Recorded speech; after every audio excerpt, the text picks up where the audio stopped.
Suspend ചെയ്തിട്ടൊന്നും കാര്യമില്ല. അവർക്ക് പിന്നെയും തിരിച്ച് കേറാനുള്ളതുണ്ടല്ലോ. പക്ഷെ സസ്പെൻഡ് ചെയ്യണ്ട, അവന്റെ ജോലിന്ന് പിരിച്ചു വിടണം, അത്രേ ഞാൻ പറയുന്നുള്ളൂ. കാരണം നീ എന്റെ മോൾക്ക് സംഭവിച്ചത് ഇനി വേറെ ആർക്കും സംഭവിക്കില്ല എന്നൊന്നും നമുക്ക് പറയാൻ പറ്റില്ല. കാരണം ആ ഹോസ്പിറ്റലിൽ അവര് അങ്ങനെ പറഞ്ഞത് ഇതൊക്കെ സാഹചര്യങ്ങൾ കൊണ്ട് സംഭവിക്കുന്ന കാര്യങ്ങളാണെന്ന് അവിടുത്തെ സൂപ്രണ്ട് സാർ പറഞ്ഞിട്ടുണ്ടായിരുന്നത് ഇന്നലെ. ഞങ്ങളോട് വരാനൊന്നും അവർ പറഞ്ഞിട്ടുണ്ടായിരുന്നില്ല.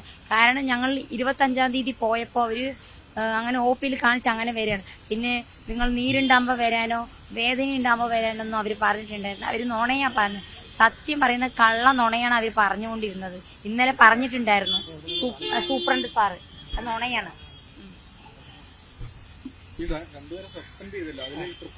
തൃപ്തിയില്ല സത്യത്തില്ല. കാരണം അവന്റെ ജോലി പോണം, അത്ര തന്നെ. കാരണം എന്റെ മോൾക്ക് സംഭവിച്ചത് നാളെ വേറെ ആയിരിക്കും. കാരണം ഇന്ന് ഞാൻ എന്റെ മോൾക്കൊരു എല്ല് പൊട്ടി പറഞ്ഞിട്ടാ കാണിച്ചത്.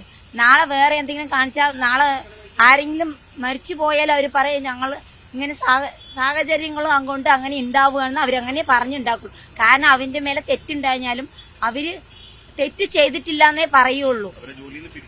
പിരിച്ചുവിടണം. രണ്ടുപേര് മാത്രമാണ് പറഞ്ഞ. ഇപ്പൊ എന്റെ മോളിൽ ആരൊക്കെയാണ് നോക്കിയത് അവരൊക്കെയാണ് ഞാൻ പറയുന്നുള്ളൂ.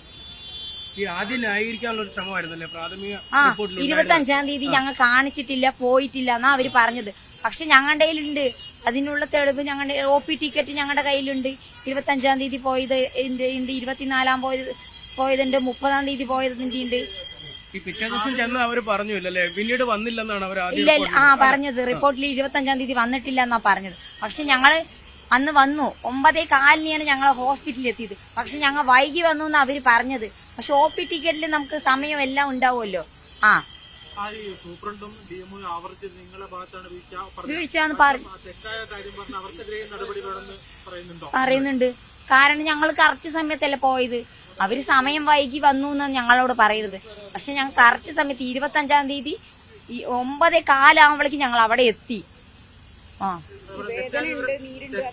കാരണം നമ്മളെ മാത്രമല്ല അവിടെ ഇരിക്കുന്നത്, കുറെ പേരുണ്ട്. എല്ലിന്റെ കാര്യത്തിന് വേണ്ടി കുറെ പേര് വന്നിട്ടുണ്ട്. നമുക്ക് OP കിട്ടിയാൽ നമുക്ക് വേഗം പോയി കാണിക്കാൻ പറ്റില്ല. നമ്മുടെ നമ്പർ വിളിക്കുമ്പോൾ നമുക്ക് പോകാൻ പറ്റുള്ളൂ. വൈകി പറഞ്ഞു അവർ പറഞ്ഞിട്ടുണ്ടായിരുന്നു. ഇതിന്റെ പറഞ്ഞതാണ് പറഞ്ഞത്.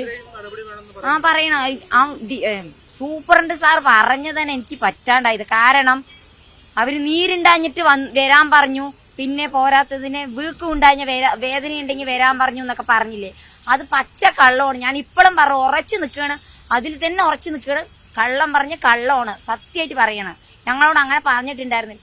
25-ാം തീയതി പോയി കാണിച്ചു. വീട്ടില് 9:15 മണിയാകുമ്പോഴേക്കും ഞങ്ങൾ പോയി.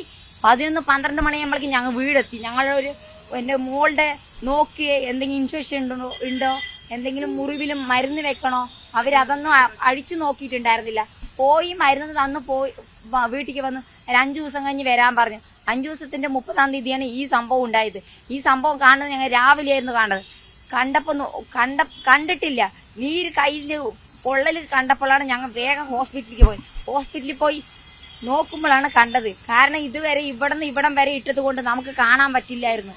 അതിന്റെ സ്മെല്ല് പോലും ഉണ്ടായിരുന്നില്ല. ഞങ്ങൾ അഴിച്ചു നോക്കിയിട്ടാണ് സ്മെല്ലേ കണ്ടത്. ഞങ്ങള് മന്ത്രി ചെയ്തായിരുന്നു അന്ന് വിളിച്ചല്ലാതെ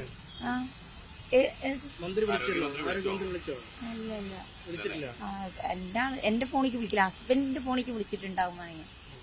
എന്റെ ഫോൺ എനിക്ക് അല്ലല്ല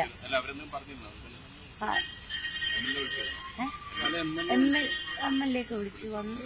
രണ്ടുപേരെ സസ്പെൻഡ് ചെയ്തു, മറ്റുള്ള ആൾക്കാരെ തിരിച്ചുവിടണമെന്ന് പറയുന്നു. അക്കാര്യം ആവശ്യപ്പെട്ട് ആരോഗ്യവകുപ്പിന് കത്ത് കൊടുക്കും, അങ്ങനെ എന്തെങ്കിലും ഇനി ചെയ്യണം. നമുക്ക് ഇനി ഇത് കിട്ടണ്ടേ നമുക്ക്. കാരണം എന്റെ മോളുടെ കൈ പോയത് എന്തായാലും തിരിച്ചു കിട്ടാൻ പോണില്ല. പോയത് തന്നെയാണ്.